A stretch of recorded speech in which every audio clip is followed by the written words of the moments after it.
कि 2013 में राजा साहब ने दाव खेला था कि भाई तीनों के तीनों विधानसभा अगर हम जिता देते हैं तो मेरे नाम से कुत्ता पालना, ऐसे बोले थे। और तीनों की तीनों विधानसभा उन्होंने जिता के दिखाया।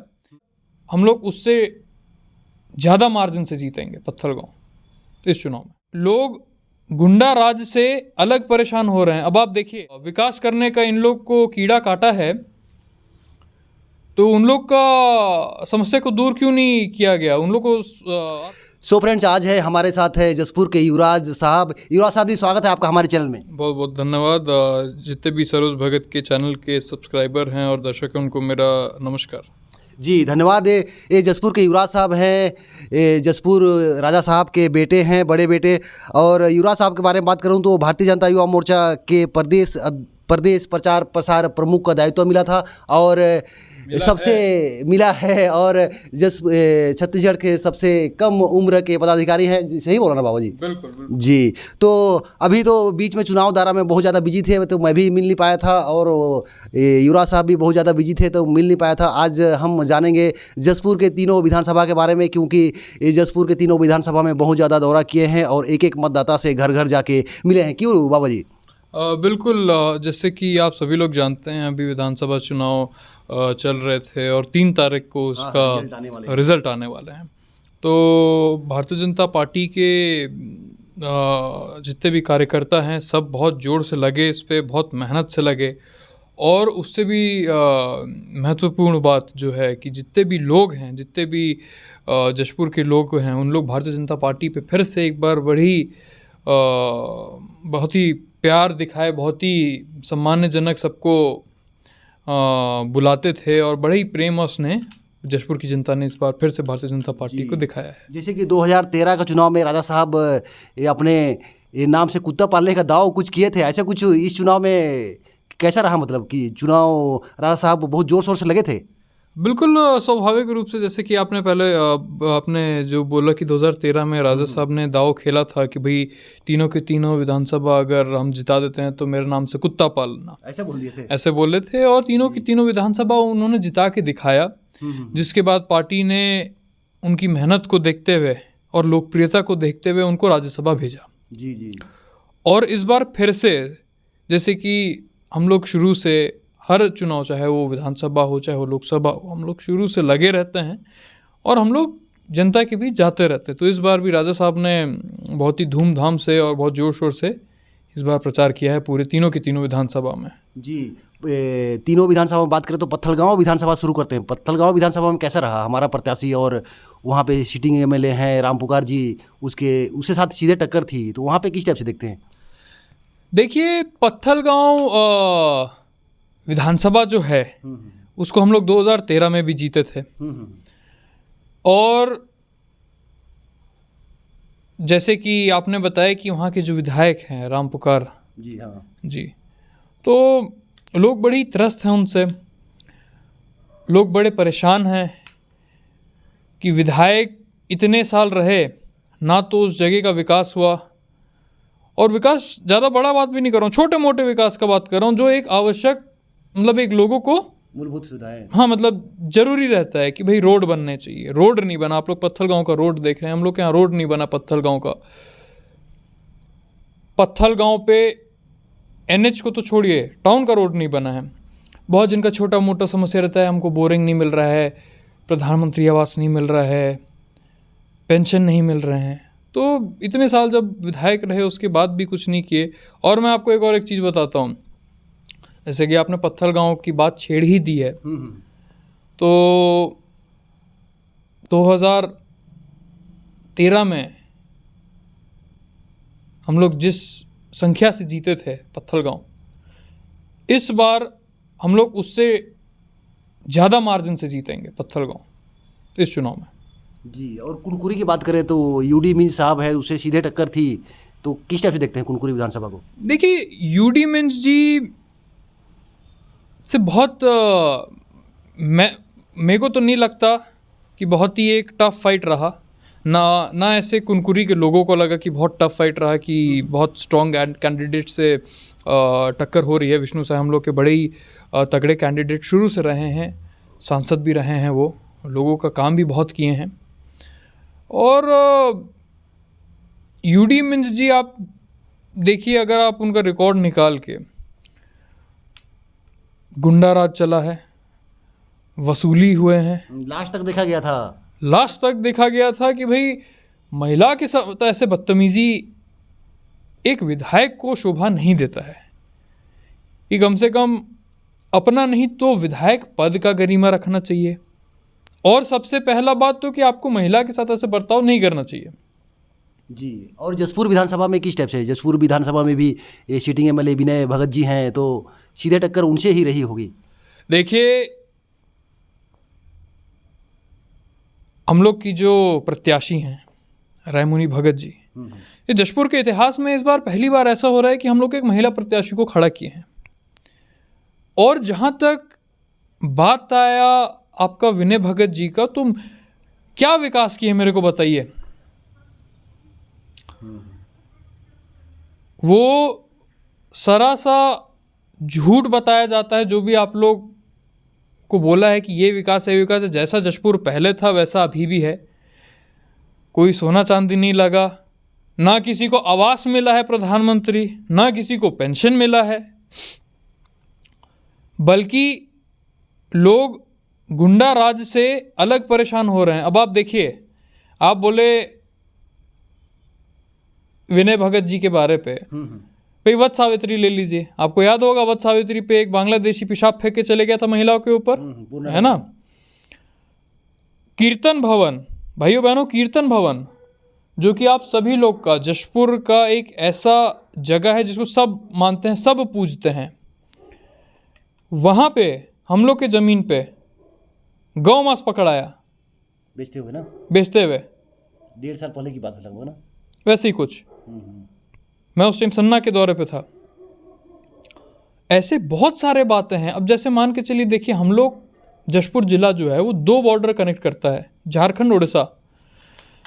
झारखंड से साई टांगा टोली है ना, सब बांग्लादेशी बसे वहाँ पे।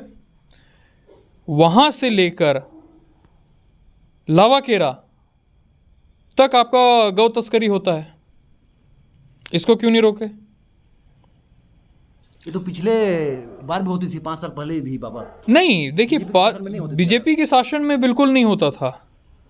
बीजेपी के शासन में ये सब बिल्कुल नहीं होता था, क्योंकि हम लोग मजबूत थे। जितने भी हिंदू संस्था है, भारतीय जनता पार्टी मजबूत थी, भारतीय जनता पार्टी के कार्यकर्ता मजबूत थे, और पैलेस मजबूत था शुरू से, अभी भी है। पर अगर आप बोलते हैं कि इतना सोचते हैं, तो भाई इसको कहीं नहीं रुकवाए।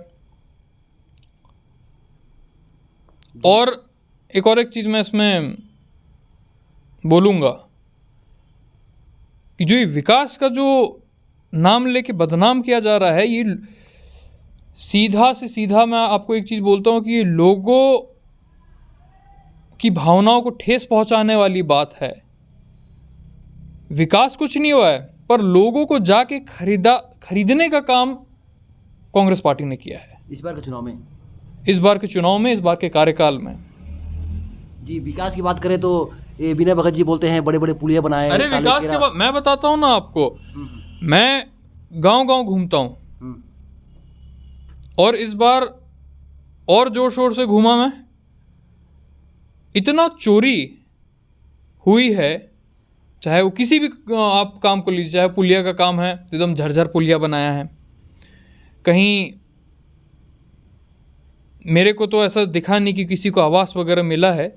बस और बस ये जाके वहाँ पे पैसा देने का घोषणा करते हैं, और वो पैसा लोगों तक पहुँचता भी नहीं है। सच्चाई ये है, ये वास्तविकता है। घोषणा करने के बाद पैसा नहीं मिलता है, मतलब कोई बहुत जन का ऐसे शिकायत है कि भाई आपका पाट क्षेत्र में शिकायत है, आपका बगीचा में गांव-गांव के अंदर शिकायत है। अब मैं बगीचा का बात लाया, जब वहाँ पे एक किसान आत्महत्या कर लिया था, आपको पता होगा। भाई क्यों उस आत्महत्या किया? उसका जब इतना विकास करने का इन लोग को कीड़ा काटा है, तो उन लोग का समस्या को दूर क्यों नहीं किया गया? उन लोग को आत्महत्या करने का नौबत क्यों आया? आत्महत्या कर रहे हैं, मतलब आत्महत्या हो रहा है, किसान परेशान हैं। जी। और जसपुर विधानसभा की बात करें तो हम बीजेपी का कैंडिडेट रामुनी भगत जी थी, तो शुरुआत में बहुत विरोध हो रहा था, कार्यकर्ता खुद विरोध कर रहे थे, लास्ट तक देखने को मिला कि सब साथ हो गए। देखिए, जब टिकट की घोषणा नहीं होती है तो सबको एक उत्सुकता रहती है कि मेरे को मिले, और रहनी भी चाहिए। किसी भी एक कार्यकर्ता को बिल्कुल, मैं इसको कोई नेगेटिव सेंस में नहीं लेता हूँ सरोज जी, मैं इसको बिल्कुल पॉजिटिव सेंस में लेता हूँ कि वो कार्यकर्ता इतना काम, मेहनत और प्यार कर रहा है पार्टी से कि वो अपने आप को उस चीज़ के लिए हकदार मान रहा है, उस पद के लिए। पर आप ये भी देखिए कि जब टिकट बढ़ गई उसके बाद कोई भी भारतीय जनता पार्टी का कार्यकर्ता ना विरोध किया। नहीं बाबा, वो गणेश राम भगत जी चले गए थे रायपुर। अब गणेश राम भगत जी का बात करेंगे तो गणेश राम भगत जी पिछले विधानसभा में भी हरवाने का काम किए, उसके पिछले विधानसभा में हरवाने का काम किए। तो इस बार क्या उम्मीद देके पार्टी शांत करवाई उनको? अब देखिए, क्या बोला गया है उनको क्या नहीं, मेरे को तो ज़्यादा जानकारी है नहीं इस बात की, पर साथ हो गए मतलब। मैं इतना तो बोलना चाहता हूँ कि पार्टी उनके बर्तावे से खुश नहीं थी, तो लास्ट तक साथ दिए प्रचार प्रसार में गणेश राम जी? अब देखिए, ये थोड़ा कंट्रोवर्शियल हो रहा है टॉपिक, पर भाई वो तो जनता बताएगी कि उनके लोग काम किए कि परिवार को तोड़ने का काम किए। जी, मतलब तीनों विधानसभा सीट भारतीय जनता पार्टी की झोली में आएगी? देखिए, तीनों की तीनों विधानसभा भारतीय जनता पार्टी की झोली में आएगी, और हम लोग जशपुर, कुनकुरी, पत्थलगांव तीनों इस बार भारी मतों से जीत रहे हैं। जी। और सरगुजा की बात करें तो सरगुजा में 14 सीट है, पिछली बार सारे विधानसभा सीट खो दिए थे, इस बार कितने सीट आने की उम्मीद है? देखिए, मैं आपको एग्जिट पोल का रिपोर्ट बता रहा हूँ। एग्जिट पोल पे जो रिपोर्ट आए हैं उसमें से 3 विधानसभा जशपुर के बता रहे हैं, 2 कोरिया के बता रहे हैं, और 3-4 सरगुजा के बता रहे हैं। तो इस बार हम लोग बिल्कुल अपना सरकार बना रहे हैं, और बहुत अच्छे और भारी मतों से हम लोग विजय होंगे फिर से। जी। छत्तीसगढ़ मतलब सरकार आएगी बीजेपी की? हाँ, पूरा इस बार छत्तीसगढ़ में हमारी सरकार आएगी, भारतीय जनता पार्टी की सरकार आएगी, और हम लोग अच्छे से जीत रहे हैं। जी। बाबा, हमारे जसपुर वासियों के लिए और छत्तीसगढ़ वासियों के लिए आपकी तरफ से क्या संदेश है? देखिए, मैं इतना ही कहना चाहूँगा, जितने भी अपने व्यूअर्स हैं, जितने भी जशपुर के लोग हैं, कि सब लोग एकजुट रहें, मिल के रहें, और सनातन धर्म को, सनातन शक्ति को मजबूत करें। इसी में एक कहानी है सरोज जी, मैं आप सभी व्यूअर्स के बीच में रखना चाहता हूँ। जी जी। एक बार जब राम जी रावण को परास्त कर देते हैं युद्ध में, और रावण अपने अंतिम सांसें गिन रहा रहता है, तो राम जी लक्ष्मण जी को भेजते हैं, बोलते हैं, हे अनुज, जाओ और जाके रावण से कुछ ज्ञान की बातें प्राप्त करके लाओ। लक्ष्मण जी को भेजे? लक्ष्मण जी को राम जी भेजते हैं। तो इसमें लक्ष्मण जी एकदम गुस्से से तिलमिला जाते हैं, बोलते हैं, ये क्या बोल रहे हैं, हमारी भाभी को इसने अगवा कर लिया और हम लोग को इतना परेशान किया, उसके बाद आप जाते हैं, हमको बोलते हैं कि इनसे कुछ ज्ञान की बातें प्राप्त करके लाओ।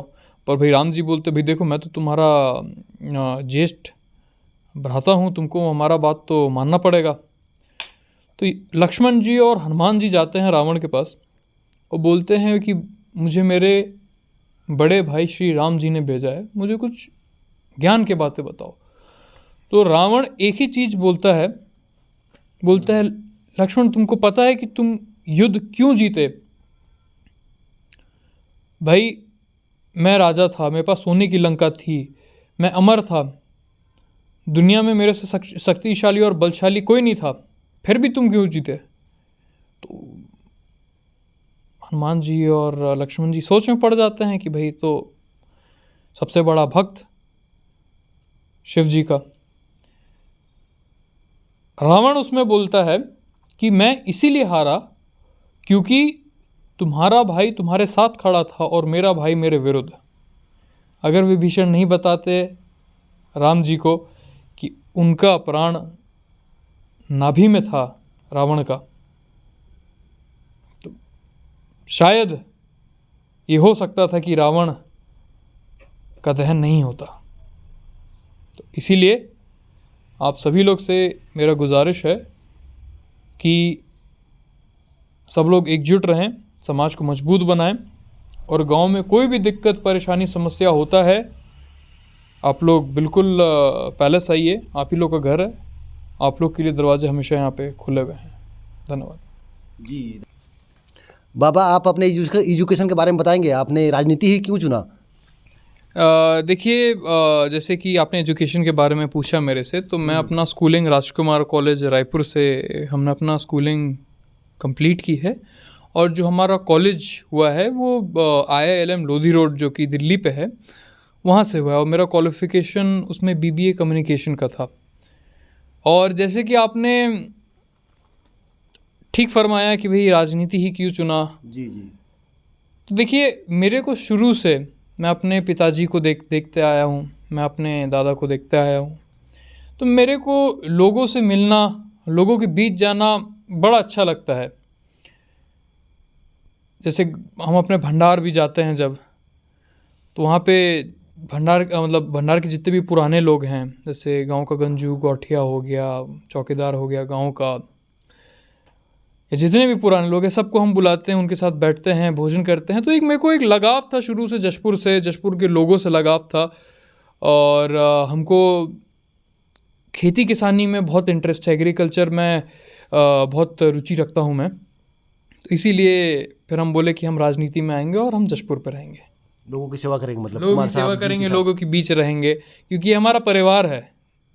मैं बचपन से इसको अपना परिवार मानता हूँ। आज आप गांव में कहीं पे भी चल जाएंगे, मैं दावे के साथ बोल सकता हूँ कि गांव में, हर एक गांव में मेरा बचपन का फ़ोटो आप लोग को ज़रूर दिखेगा। इसका पूरा का पूरा श्रेय मेरे पिताजी राजा रणविजय सिंह जुदेव जी को जाता है, क्योंकि उन्होंने मेरे को, जैसे वो जब घूमते थे तो बचपन में हमको भी लेके वो घूमते थे, तो लोगों के बीच जाते जाते एक यादगार पल। आगे मतलब राजनीति में ही रहना है पूरा लाइफ टाइम? अब जैसे कि आप जानते हैं, हम प्रदेश पे प्रचार प्रसार प्रमुख का दायित्व हमको पार्टी ने दिया है, प्रदेश में सबसे कम उम्र के पदाधिकारी हम हैं भी, तो लोगों की सेवा तो कर रहे हैं, हिंदुत्व का काम भी हम लोग कर रहे हैं, और बस वही है, सबको साथ लेते हुए चलना है, यही हमारा मोटो है। जी, धन्यवाद यश प्रताप सिंह जी जुदेव। बाकी और बीच बीच में टाइम देते रहेंगे बोले हैं हमें। बाकी आज के लिए बस इतना ही, बाकी मिलते हैं नेक्स्ट वीडियो में।